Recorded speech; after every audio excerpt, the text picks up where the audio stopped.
بسم اللہ الرحمن الرحیم والصلاة والسلام علی رسولہ الکریم وعلی آلہ واصحابہ اجمعین۔ آج ہم نے سورہ یوسف کی تلاوت سنی اور سورہ ابراہیم کی۔ سورہ یوسف کو اللہ تعالیٰ نے احسن القصص بما اوحینا الیک، نحن نقص علیک احسن القصص بما اوحینا الیک، کہ میرے محبوب ہم نے آپ کو قرآن میں جتنے بھی واقعات سنائے ہیں اور جتنے بھی قصے ہم نے آپ کو سنائے ہیں، ان میں سب سے خوبصورت کہانی اب ہم آپ کو سناتے ہیں۔ اس کا احسن القصص ہونے کی کیا وجہ ہے وہ مفسرین نے بے شمار نکالی ہیں، یہ وجہ ہے، وہ تو بہت لمبی چوڑی ہیں، میں صرف اس کی ایک بتایا کرتا ہوں۔ زندگی کیسے گزارنی ہے کہ ہم کامیاب ہو جائیں، یہ بہت بڑا مسئلہ ہے۔ جیسے میں نے 2 دن پہلے وہ ملاح والی بات بتائی تھی کہ کہیں موت کے وقت ناکامی کا سامنا نہ کرنا پڑ جائے تو ہر شے تباہ و برباد ہوگی۔ قل ان الخاسرین الذین خسروا انفسهم واہلیہم یوم القیامہ، آپ ان سے بتائیے کہ اصل ناکام وہ نہیں ہے جو دنیا میں الیکشن میں ناکام ہو گئے اور پڑھائی میں ناکام ہو گئے، کاروبار میں ناکام ہو گئے۔ اصل ناکام وہ لوگ ہیں جو قیامت کے دن ناکام ہو جائیں گے، جن پر اللہ تعالیٰ ناراض ہو جائے گا۔ اس کی ناراضگی سے کیسے بچنا ہے اور اس کی فرما برداری والے راستے پر کیسے چلنا ہے، قرآن اس کو بتاتا ہے۔ بیچ میں ایک دشمن کھڑا ہے، شیطان، جو ہمیں اللہ کے راستے سے ہٹاتا ہے اور غلط راہوں پہ لے کر چلتا ہے، شارٹ کٹ زندگی کے بتاتا ہے، اور زندگی میں شارٹ کٹ کوئی نہیں ہے۔ پھر یہودا نے کہا، جس کے نام پر یہودی کہلاتے ہیں، سب سے بڑا بھائی تھا یہودا، لیکن یہ مارو نہیں، اطرحوہ فی غیابۃ الجب، کہ اطرحوہ ارضا یخل لکم وجہ ابیکم وتکونوا من بعدہ قوما صالحین، کہ ایسا کرو کہیں دور دراز پھینک دو اور پھر تمہارا باپ ہوگا، تم ہوگے تو تم اپنے باپ کے زیادہ محبوب بن جاؤ گے۔ تو ان کو لے کر گئے اور جا کر واجمعوا ان یلقوہ فی غیابۃ الجب، جب اس کنویں کو کہتے ہیں جس کا پانی خشک ہو چکا ہو، جس میں پانی ہو اس کو بیر کہتے ہیں، اور جس کا پانی خشک ہو گیا ہو، اور یہ فلسطین پہاڑی علاقہ تھا تو اس میں کنویں خشک ہو جاتی تھی، تو انہوں نے اس میں پھینکا ان کو، تو اللہ تعالیٰ کا غیبی نظام چلا، پھر وہ قافلہ آیا، وہ اٹھا کے لے گیا، گورنر مصر کے دربار میں پہنچے، پھر وہاں بڑے ہوئے تو جیسے اللہ نے ساری دنیا کے آج 7 ارب لوگ ہیں، پیچھے پتہ نہیں کتنے خرب چلے گئے، آگے کتنے آئیں گے، ان سب کو حسن میں پوری انسانیت کو 1/2 تقسیم کیا، اور یوسف علیہ السلام اکیلے کو 1/2 دیا، تو ان کا کیا حسن ہوگا۔ وہ جب گورنر بنے تھے تو پھر وہ وزیر خزانہ ایسے منہ چھپا کے رکھتے تھے کہ کوئی فتن میں نہ پڑ جائے، اور عورتوں میں اللہ تعالیٰ نے حضرت حوا کو سب سے زیادہ حسین بنایا،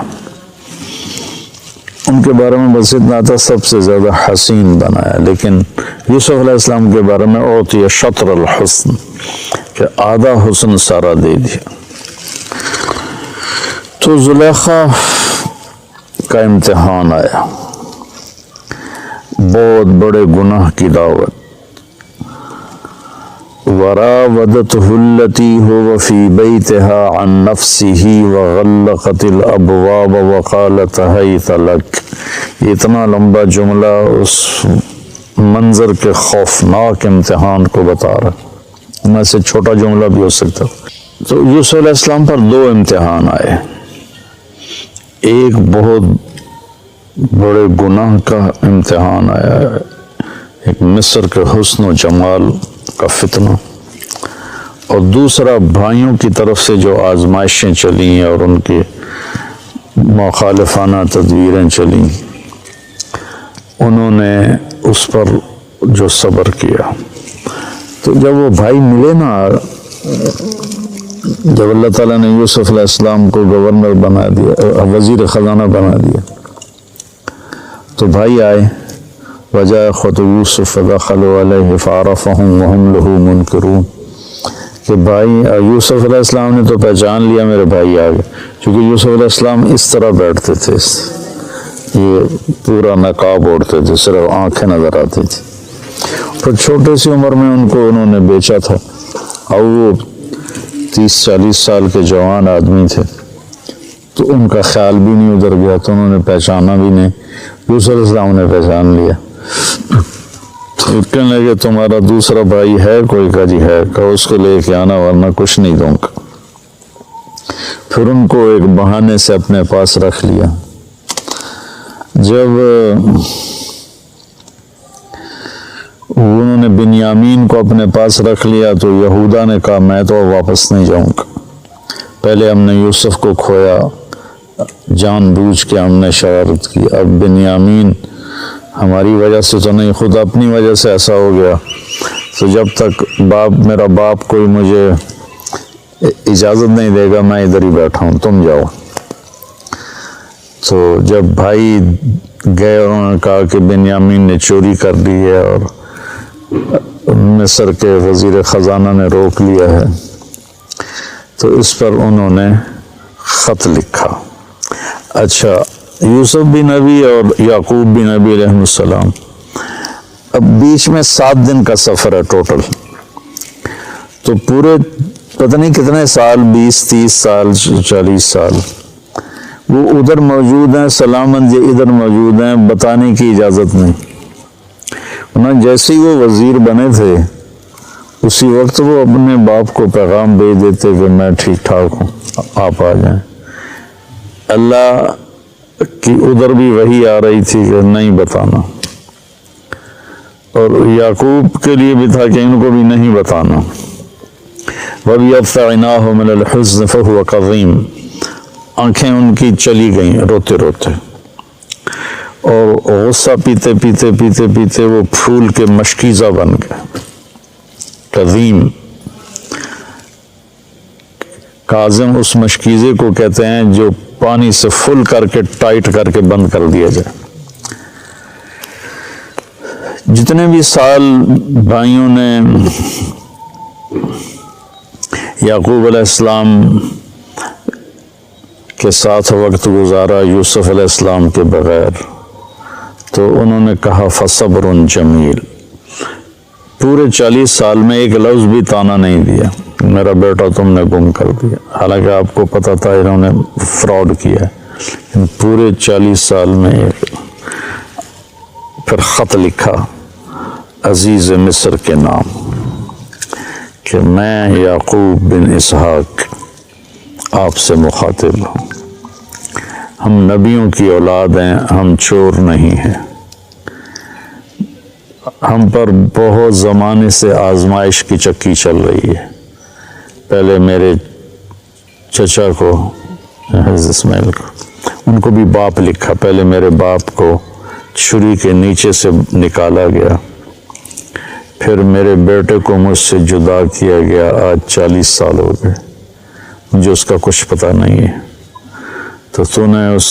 کے بھائی کو روک لیا، وہ میرے غم کی تسلی تھا، مہربانی کرو میرا بھائی واپس کر دو، میرا بیٹا واپس کر دو. یہ خط جب یوسف علیہ السلام نے پڑھا تو ان کا دل بھی بھر آیا اور آنکھیں بھی، تو اللہ کی طرف سے اجازت ہو گئی کہ بتا دو. اوپر سے بھائی بھی پہنچ گئے.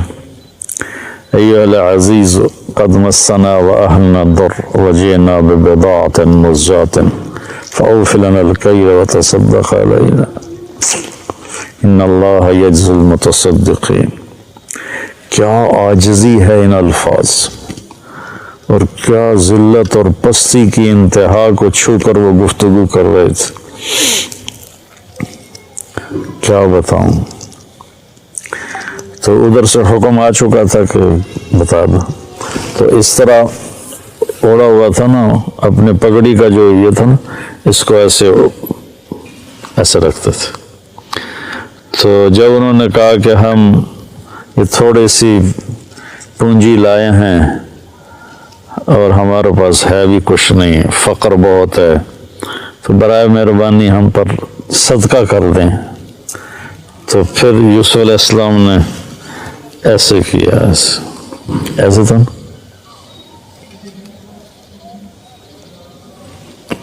هل علمتم ما فعلتم بيوسف وأخيه إذ أنتم جاهلون۔ سبحان اللہ، کیا نبی کے اخلاق ہیں۔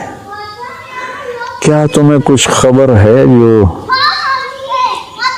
تم سے بے خبری میں یوسف کے ساتھ کوئی تھوڑا بہت ہو گیا تھا، تھوڑا بہت،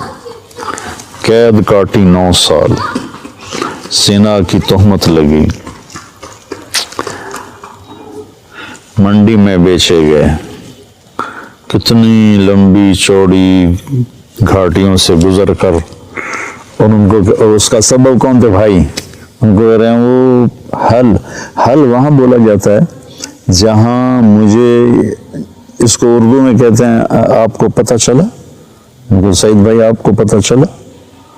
تو آپ کو پتہ چلا کا مطلب یہ ہوتا ہے کہ اس کو معلوم نہیں اور میں بتا رہا ہوں۔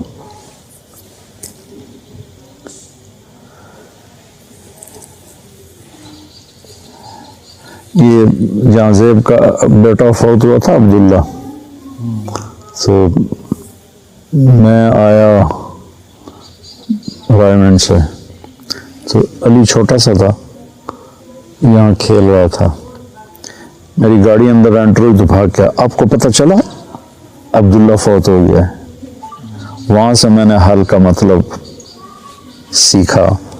کہ حل عطا کا حدیث الغاشیہ، آپ کو پتہ چلا جو چھا جانے والا دن ہے وہ کیسا ہے۔ تو حل وہاں بولا جاتا ہے جہاں یہ ہو کہ بھائی مولوی حذیفہ کو جو میں بتا رہا ہوں نا اس کو معلوم نہیں، تو حل آپ کو کچھ پتہ چلا، جنہوں نے کیا ہی سارا بربادی قدم قدم پہ سازے، ان کا حل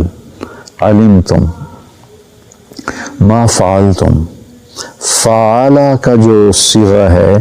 یہ غیر ارادی حرکت کے لیے ہوتا ہے، جیسے میرا یہ میں پاؤں ہل رہا ہے نا، یہ غیر ارادی حرکت ہے، فعلا استعمال ہوتا ہے غیر ارادی حرکت کے لیے، پھر ارادی کے لیے بھی عاملہ کا لفظ استعمال ہوتا ہے ارادتاً جو کام کیا جائے، تو ما فعلتم میں یہ پھر ان کے جرم کو ہلکا کیا کہ تم سے بس ایم ہی ہو گیا، تم کرنے کا کوئی ارادہ تو نہیں تھا،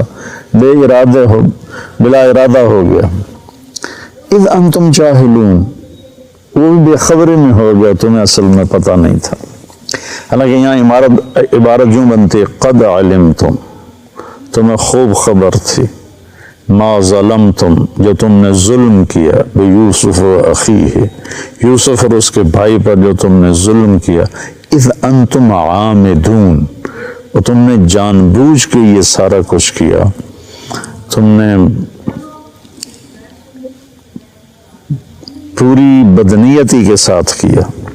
تو اس کا بالکل الٹ لے کر آئے حل علمتم، آپ کو کچھ پتہ چلا ہی ہوگا، آپ کو تو میرے خیال میں معلوم نہیں، تو میں آپ کو بتاتا ہوں ما فعلتم، یہ تھوڑا بہت یوسف کے بارے میں آپ سے ہو گیا، وَأَخِيهِ، اور اس کے بھائی کے بارے میں، اذ انتم جاہلون، جو آپ نے بے خبری میں کیا، آپ کا ارادہ تو نہیں تھا۔ تو اب جو اس وقت ان کا امپریشن بنانا، اس کو جو قرآن نے بیان کیا، کمال کر دیا۔ وہ تو پہلے انہوں نے غور سے دیکھا، پھر ایک دم ان کے اندر خوف پیدا ہوا کہ یہ یوسف ہے، پھر شک پیدا ہوا کہ نہیں یوسف کہاں ہے، یہ تو مصر کا وزیر خزانہ بیٹھا ہوا ہے، تو شک اور خوف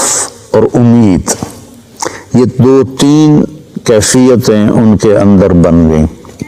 یہ متضاد قسم کی تھی۔ ان کو جو قرآن ادا کرتا ہے اس کے جو الفاظ ہیں، ایک تو ان تحقیق کے لیے ہوتا ہے، ان کا یہ شک کے لیے ہوتا ہے، انت یوسف خوف ہے کہ لے بھائی ہوں آیا ساڑھے تے سوٹا تو یوسف ہے، تو میں اس ایکسپریشن کو اپنے انداز میں جو سمجھو میں اس کو بیان کیا کرتا ہوں، اِنَّكَ لَأَنْتَ یوسف، اِنَّكَ لَأَنْتَ یوسف۔ مجھے بڑی مزہ آتا ہے اس آیت میں کہ کس طرح اللہ نے مختلف کیفیات کو جمع کر، میں اس کو چہرے پہ لانے کی کوشش کرتا ہوں، اِنَّكَ لَأَنْتَ یوسف، تو نے کہا انا یوسف وہذا اخی، میں یوسف ہوں، یہ میرا بھائی ہے، قد من اللہ علینا۔ اب یہ سورہ یوسف کا خلاصہ 2 لفظ ہیں، اور یہی 2 لفظ پورے قرآن کا خلاصہ ہیں، پوری زندگی کا خلاصہ ہیں، اور کامیاب زندگی کا خلاصہ ہیں کہ انہ من یتقی ویصبر فإن اللہ لا یضیع اجر المحسنین۔ کہ میرے بھائیو، زندگی کی راہوں میں جو تقوی اور صبر کو ساتھی بناتا ہے وہ ضائع نہیں ہوتا، وہ کامیاب ہوتا ہے۔ تو تقوی میں اشارہ تھا زلیخا کے قصے کی طرف کہ بہت بڑی دعوت آئی حرام کی، اور اس میں اللہ نے ان کو اتنا استقامت بخشی، اور اس نے سارے دروازے بند کیے تھے، وہ دوڑے، دروازے کھلتے چلے گئے، اللہ کی قدرت سے تو کھلتے چلے گئے۔ تو تقوی سے مراد تھا اس زلیخا کے مکر سے بچنا، یعنی جتنے بھی گناہوں کا راستہ ہے اس سے بچنا تقوی۔ یصبر میں اشارہ تھا بھائیوں کے ظلم کو برداشت کرنا۔ آپ اندازہ لگائیں، جب بھائی اور یعقوب علیہ السلام سارے آ گئے تو یوسف علیہ السلام کارگزاری سنانے لگے کہ میرے ساتھ کیا ہوا، تو کارگزاری شروع اس سے نہیں سنائی کہ بھائی سامنے تھے اور شرمندہ ہونا تھا انہوں نے۔ لقد من اللہ وقد احسن بی اذ اخرجنی من السجن وجاء بكم من البدو من بعد ان نزغ الشیطان بینی وبین اخوتی ان ربی لطیف لما یشاء۔ اب جی میں جیل میں چلا گیا تھا، یہاں سے کارگزاری شروع کی، مجھے انہوں نے نکالا، میں نے راستے میں مارا اور مجھے باندھا، پھر باندھ کے کنویں میں پھینکا، پھر میں ڈول میں بیٹھا، پھر مجھے انہوں نے چند کوڑیوں میں بیچا، پھر میرے اوپر زنا کی تہمت لگی، سارا حذف کر دیا کہ یہ شرمندہ ہوں گے، میرے بھائی شرمندہ ہوں گے۔ کامیابی کا یہ راستہ ہے، ہم لوگ مال بناؤ، سیاست کرو، ہیرا پھیری کرو، حرام راستوں سے پیسے بناؤ اور اپنی واہ بناؤ، یہ ہم پوری دنیا کے انسانوں کا اس وقت یہ راستہ بنا ہوا۔ تو سورہ یوسف میں قرآن نے نا کہانی سنا کر ایسے سارے رازوں سے پردہ اٹھا دیا ہے کہ من یتقی ویصبر، گناہ راستے میں آئیں گے تو تقوی، آزمائشیں راستے میں آئیں گی تو صبر، فإن اللہ لا یضیع اجر المحسنین، اللہ کبھی ان کے اجر کو ضائع نہیں کرتا ہے۔ تو پورے قرآن کا خلاصہ اگر میں کہوں یہ 2 لفظ ہیں، اور سورہ یوسف نے ان 2 لفظوں پہ آ کے تھم کر کے وہ ایک ہتھوڑا مارا ہے پوری دنیا انسانیت کے دماغوں پر، جن کو پتہ ہی نہیں ہے کہ زندگی کا مقصد کیا ہے، بنانے والا کون ہے۔ تو ان کے لیے اللہ تعالیٰ نے یہ ایک خوبصورت کہانی سنائی ہے، اور اس ساری کا خلاصہ میں یہ 2 لفظ نکالتا ہوں، من یتقی ویصبر۔ کس صبر کی انتہا ہے؟ پھر جب انہوں نے کہا تاللہ لقد آثرک اللہ علینا من کننا لخاطئین، اللہ کی قسم اللہ نے تمہیں ہم پر عزت بخشی، ہم خطاوار ہیں۔ تو بھائیوں نے کیا کہا؟ یوسف علیہ السلام نے کیا کہا؟ لا تثریب علیکم اليوم یغفر اللہ لکم وہو ارحم الراحمین۔ لا تثریب ہوتا ہے میں عدالت میں کسی پر دعویٰ کرتا ہوں اور وہ دعویٰ ثابت نہیں ہو پاتا مجھ سے، تو عدالت اس کو کہتی ہے لا تثریب علیک، آپ پر کوئی دعویٰ ثابت نہیں ہو سکا، آپ بری ہیں باعزت۔ تو یوسف علیہ السلام کہہ رہے ہیں لا تثریب علیکم اليوم، تم پر تو کوئی جرم ہی ثابت نہیں، تو میں تمہیں کیا کہوں کہ تم نے یہ کیا۔ یہ یوسف سورہ یوسف ایسے نچوڑ کے نا، جیسے والعصر میں اللہ تعالیٰ نے سارے قرآن کا جوس نکال کے ہمیں 4 چیزیں بتا دی، ایسے سورہ یوسف میں اللہ تعالیٰ نے سارے قرآن کو ایسے 2 لفظوں میں بند کر دیا ہے کہ اپنی زندگی میں تقوی اختیار کرو اور اپنی زندگی میں صبر و اختیار کرو، تو راستے کے سارے رکاوٹیں اللہ تعالیٰ اپنی قدرت سے دور فرما دے گا۔ سورہ یوسف میں یہ ایک بہت خوبصورت پیغام ہے۔ ہم لوگ